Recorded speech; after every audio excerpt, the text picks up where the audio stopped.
This is part 2 of Dawson, a series on the evolution of a fictional New England mill city. Last episode focused on English and French colonization and the destruction of the First Nations. If you haven't listened to that, I recommend doing so. If you already have or just like to listen out of order, then welcome to the show. This episode, we're going to feature the pre- through post-Revolutionary era settlement of this land. This is Dawson.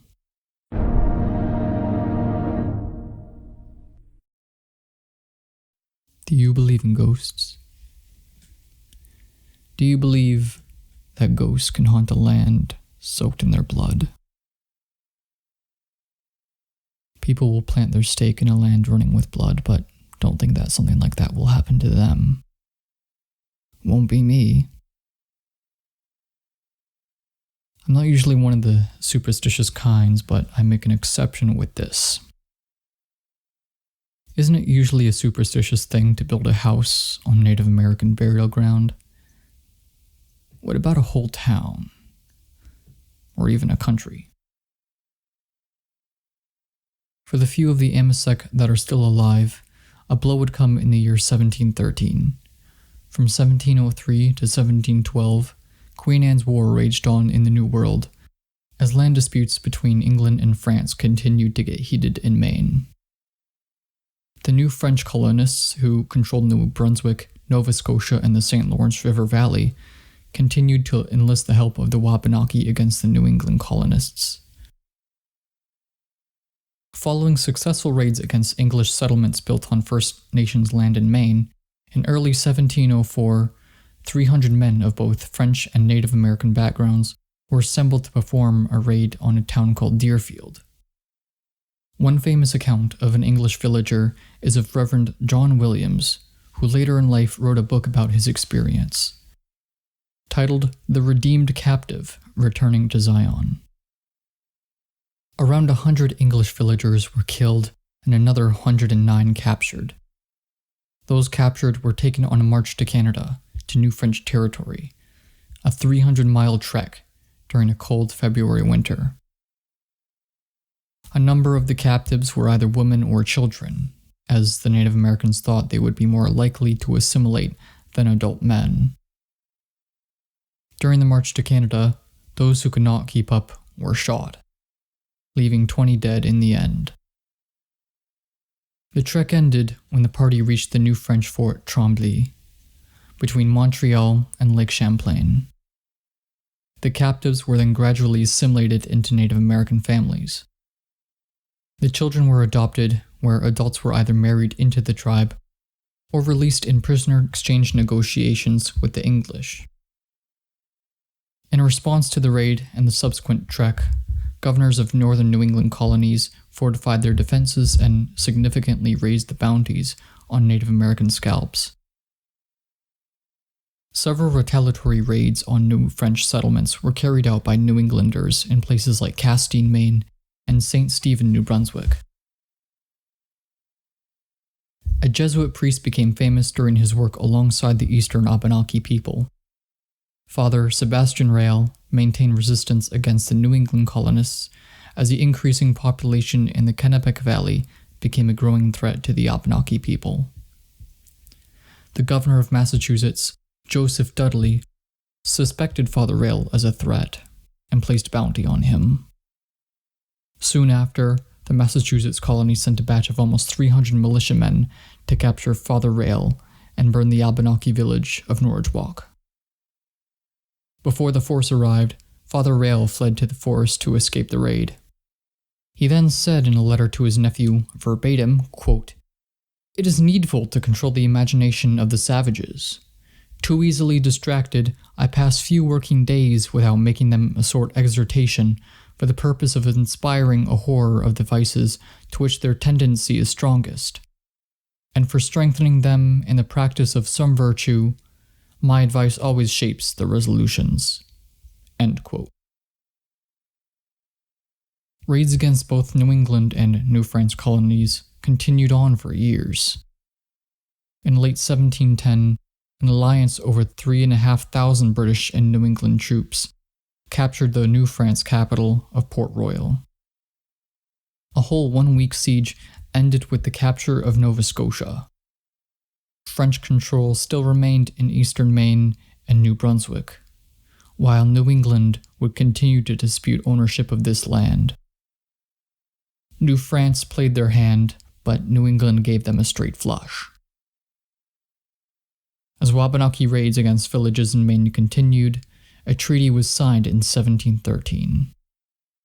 The Treaty of Utrecht ended fighting against England and France, and as a consequence, the entirety of Acadia became British territory. The Wabanaki Confederacy saw the writing on the wall and realized that their reliance on the colony of New France soon wouldn't be worth the paper it's printed on. And shortly after the signing of the Treaty of Utrecht, the Wabanaki Confederacy signed a treaty with the colony of New England in Portsmouth, New Hampshire, with none other than Joseph Dudley. The Treaty of Portsmouth in 1713 made the Abenaki people subjects of London. A number of other things were part of this document, such as allowing New England colonists to stay on land taken from the Wabanaki Confederacy, to only trade with New England colonists, aka no trade with the French, establishing a border along the Saco River between the Abenaki and the English, and a few other tidbits. But the thing in bold, us becoming subject to the English crown. That's the big thing. The thing you have to understand about this is that the Abenaki don't know what being subject means. Their entire perception of living revolves around a sort of communal living. They're very free people. Contrast that to European society, it's mercantile. You have social classes. You have to put yourself in the shoes of the Abenaki for a minute. The Abenaki didn't really have that much of an understanding on the concept of borders, because territory between tribes was always gradient, and more fluid and dynamic than the way we think of borders. The Abenaki have no idea what being subject to means. Though, they're gonna find out. Over the next few years, New England colonists began establishing settlements further northeast than before, around the Nova Scotia area. This area is inhabited by the Micmac. They didn't sign the Treaty of Casco like the Abenaki did, and this was still their land, so they began raids on these settlements. This prompted the governors of Massachusetts and Nova Scotia to begin constructing forts along the coast, at the mouth of the Kennebec River. During a meeting in 1717, the Wabanaki Confederacy met with the governor of Massachusetts, with the request that a proper boundary be established, a solid one, that no New England settlement could cross. The governor is said to have replied with, "We only desire what is our own, and that we will have." As you can imagine, New England colonists continued to settle on Wabanaki land. So, the tribe started stealing their livestock. This is a big blow to these people. Livestock doesn't come cheap, and they consist of a good part of these people's diets. For a while, Father Sebastian Rail has continued to rally the Abenaki against the New England colonists. In 1722, this would reach a critical point. As payback for the past raids against Norridgewock, the Abenaki tribe executed a raid against the British Fort George at the mouth of the Kennebec River. As a result of this, Massachusetts and New Hampshire Governor Samuel Shute declared war on the Wabanaki Confederacy. Not long after, a dispute with the Massachusetts Colonial Assembly came up, and Governor Shute had to travel back to London. In his place, a man named William Doomer took power. Doomer was very much a respected man among his ranks, and people spoke highly of him. Quote, "He was not the favorite of the popular party, but was highly respected by all parties, when their prejudices did not operate. He maintained a most respectful character for virtues and talents, especially during his administration as a chief magistrate. Douglas always styles it the wise administration of Mr. Doomer. He was a man of such correct judgment and steady habits, such a firm and temperate conduct when he supposed himself right, that the vessel of state was secure, though exposed to the dangers of a tempestuous sea. William Dummer was one of the most experienced and practical statesmen in the period of provincial history.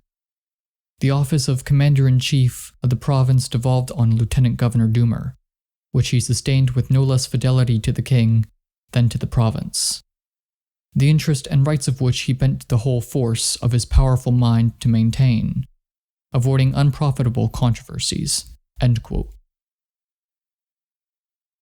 While all this happens, almost 500 warriors from the Micmac and the Odanak, a tribe from the St. Lawrence River Valley, performed a campaign against several settlements near the mouth of the Kennebec River. The first attack was on the colony of Arisic, resulting in the capture of the village outside the fort and killing of 50 cattle and setting fire to 26 houses in the village. Later that night, a force of 70 New England colonists tried to take back the village, but the force of Native Americans was so great that they were quickly overwhelmed and retreated to the fort.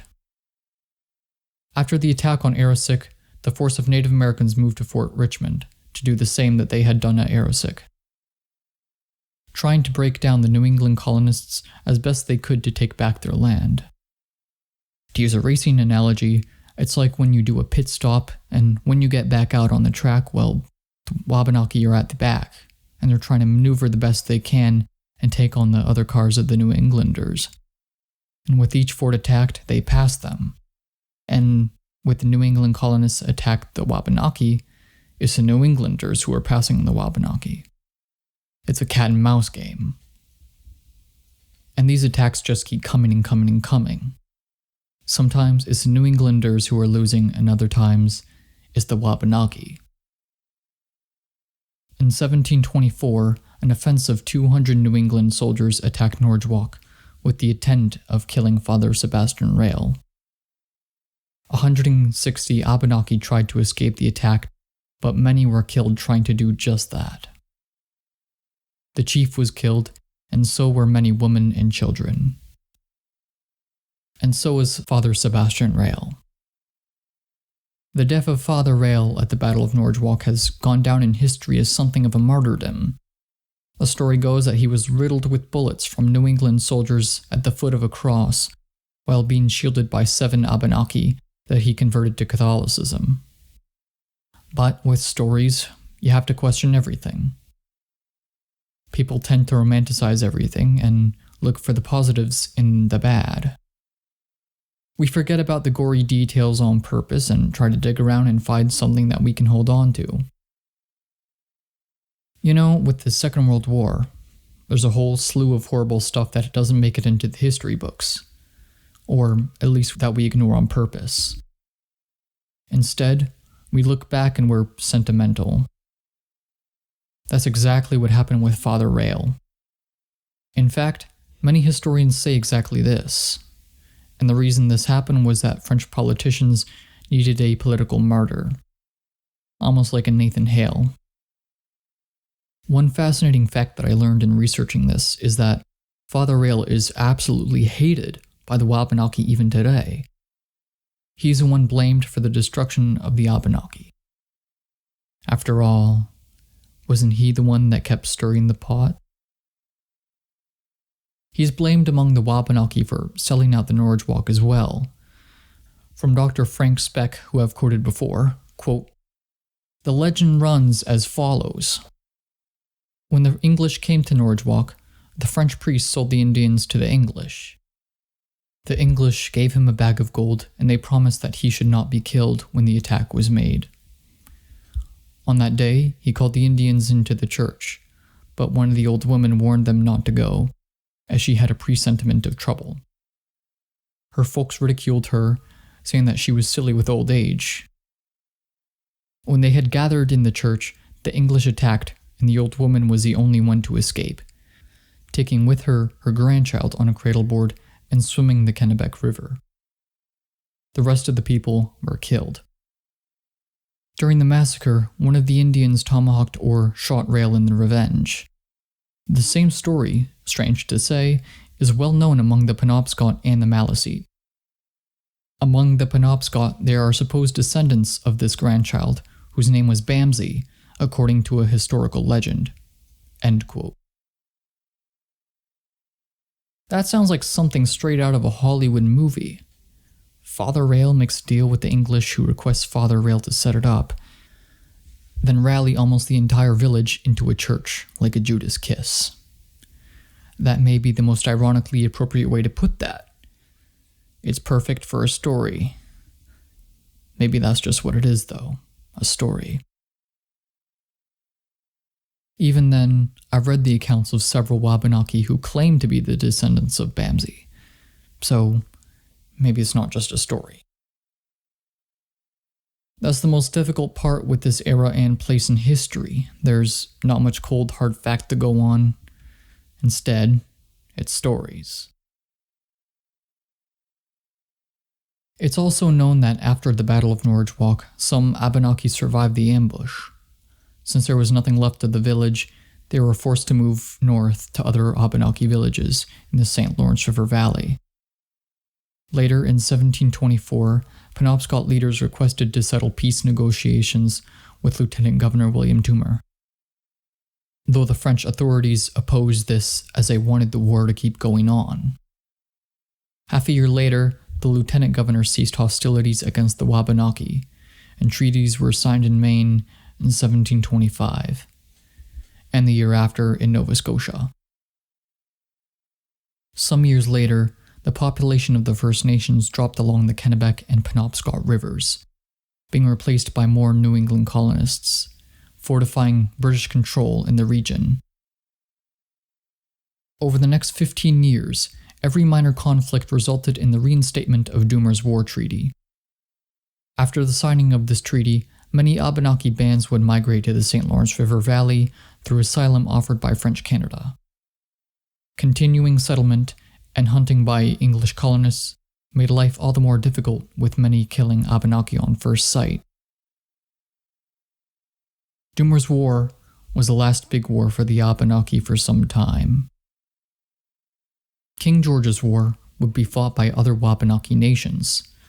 Father Le Loutre's War involved the Abenaki, even though it was fought in Nova Scotia and New Brunswick. But that's exactly why the Wabanaki Confederacy was formed. I didn't discreetly mention it very well, but the other nations were fighting along beside each other the entire time since the formation of the Confederacy. It's like our NATO today.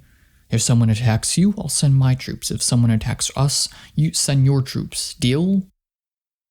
That kind of thing. And because of these wars, the populations of these nations are getting smaller. The warriors have to come from somewhere. They don't grow on trees. Makes me wonder how history might have turned out if they did, though, and they could just keep churning out warriors without losing any of their population. The next big war for the Abenaki would begin in 1754 as a result of continuously escalating tensions in the frontier. Leaders of both the French and British colonies sought to extend their landholdings through Acadia, the Great Lakes region, and the Ohio frontier. On the British side of this conflict was Britain, the Anglo-North American colonists, and the Iroquois Confederacy, while on the French side was France, the colonists of New France, and the Wabanaki Confederacy. This includes the Abenaki. One thing to note is that during this time, New France was a very sparse population of 65,000. At the same time, the population of British America was 1.5 million. How do you put that into perspective? That's like pitting Philadelphia and a sparse version of Portland, Maine against each other. The following years would come to be associated with the French and Indian War, which is known as part of the 7 Years' War outside of North America, and in Quebec, Guerre de la Conquête, or the War of Conquest. The French and Indian War took a massive toll on the Wabanaki Confederacy and the French colonists. Disease and war took yet another toll on the Abenaki. Here's how the Androscoggin tribe ended up, from a book called Indians of the Androscoggin Valley, quote, "Driven from place to place by English colonization, they were widely scattered over the upper Androscoggin Valley. They possessed no conspicuous leader, no chief remained to whom they could swear allegiance, and under whom they could plant a new tribal village and revive their waning power and prosperity. Not even the remotest vestige of Indian government could be found in the entire valley of the Androscoggin. No village remained. A few families dwelling together in remote places told of the completeness of their destruction as a tribal unit. Their forest hunting grounds were yielding to the axe of the pioneer. The rich prizes from the river and the lakes were becoming the rewards of the white man's fisheries. Like so many other, quoting directly, savage, picturesque peoples, their contact with the gentilities of civilization was working their complete and certain extinction." End quote. This marks the end of the non-fictional history of the region and the beginning of the fictional story of our little microcosm of the Amesec Valley. It's my way, even as wrong as it may be, to generalize it so much, to tell the story of several mill cities without upsetting them by picking one over the other. Or instead, I may just be upsetting everyone. In the early years of the New England colony, massive plots of land that was considered unsettled by New England colonists, with Native Americans still on it, would be given to those with either wealth or power. This would be merchants or government and military officials. Most often, these people would not settle the land, because they were often out of the way and would be thought more of as a long-term investment, which would be passed down. Later on, groups of individuals would purchase the tract of land from the estate that owns it, and would divvy up the land for those individuals to own. In Boston, around the year 1720, a collection of individuals with the interest in owning their own fresh farmland formed a proprietorship and purchased the 500 square mile tract of land from the estate covering the Amesec Valley. At the time of this happening, there are still some Amesec in the village, but previous war and disease dwindled the population.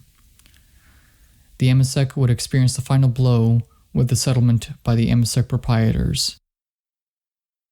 One thing to note is the spelling of Amesec. The tribe's way of saying it is Amasek, but the proprietors spell it Amosec. The latter is the one that sticks from here on out.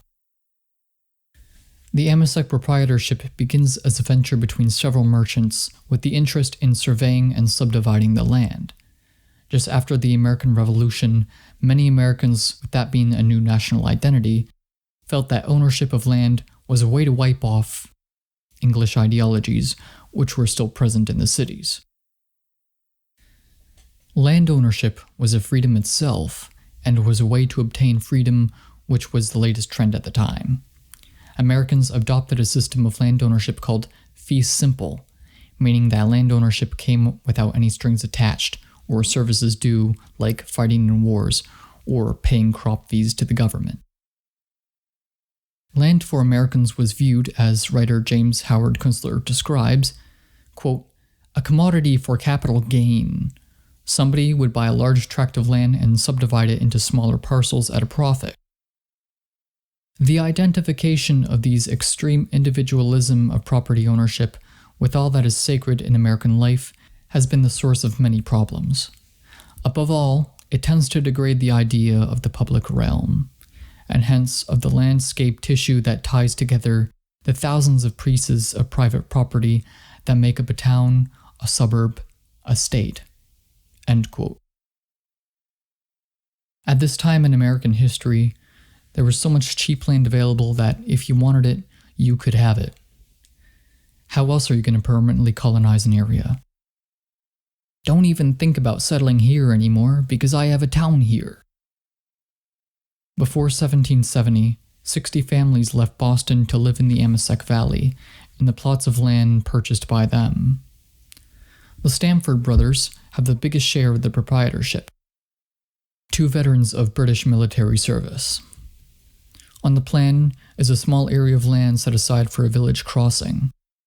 the village of which is named after the brothers themselves. Before more settlers could live in the Amosec proprietorship, the 1774 Boston Port Act halted any trade from Boston as British retaliation for the Boston Tea Party. This made it impossible for any Bostonian to leave and live somewhere else, because you can't take your stuff with you. No food, no seeds, clothes, tools, nothing. So what are you going to do? After 1774, no one settled in the proprietorship until American independence.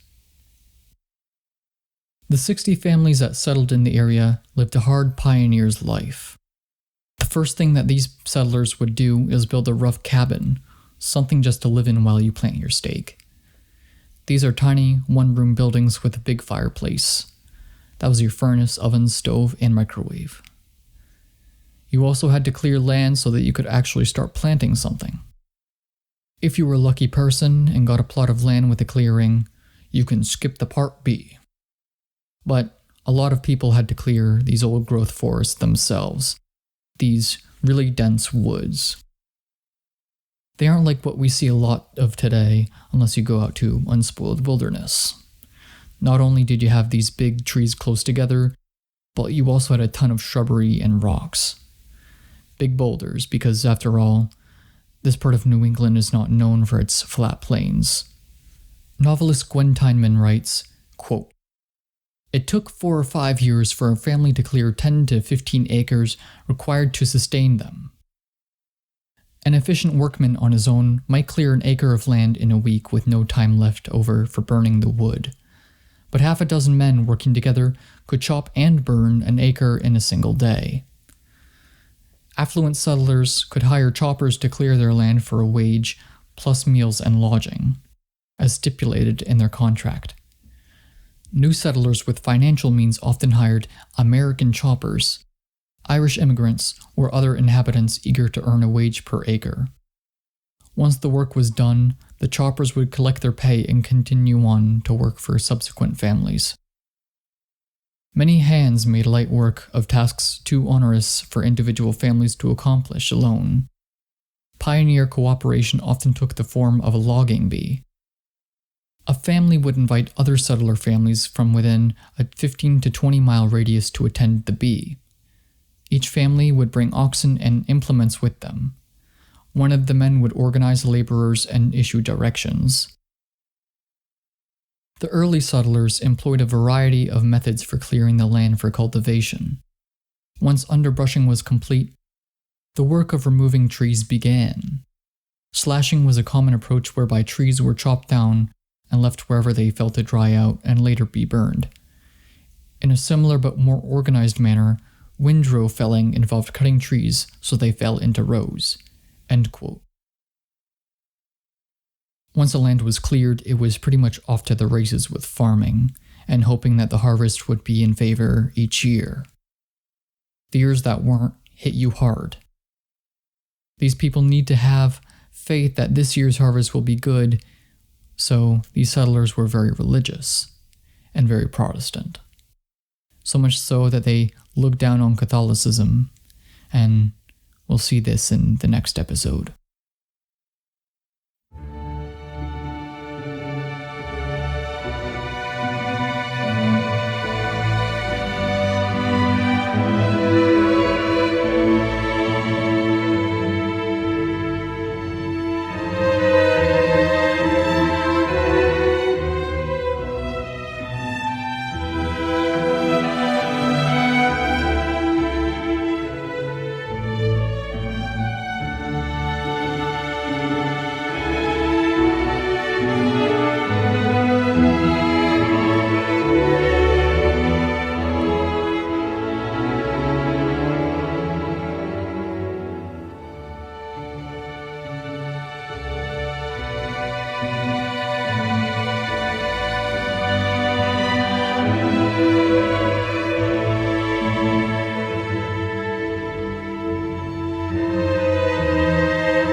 for watching or listening to the second episode of Dawson. If you liked this, please consider subscribing so you can be the first to know when episode 3 drops. I'm sorry about the wait between the first episode and this one, but I felt that I should work on the script a little bit more. I prefer quality over quantity. If you would like to get in touch with me directly, you can email me at unnamednarrative@gmail.com, and you can follow me on Instagram and Twitter at the handle unnamedwithmatt.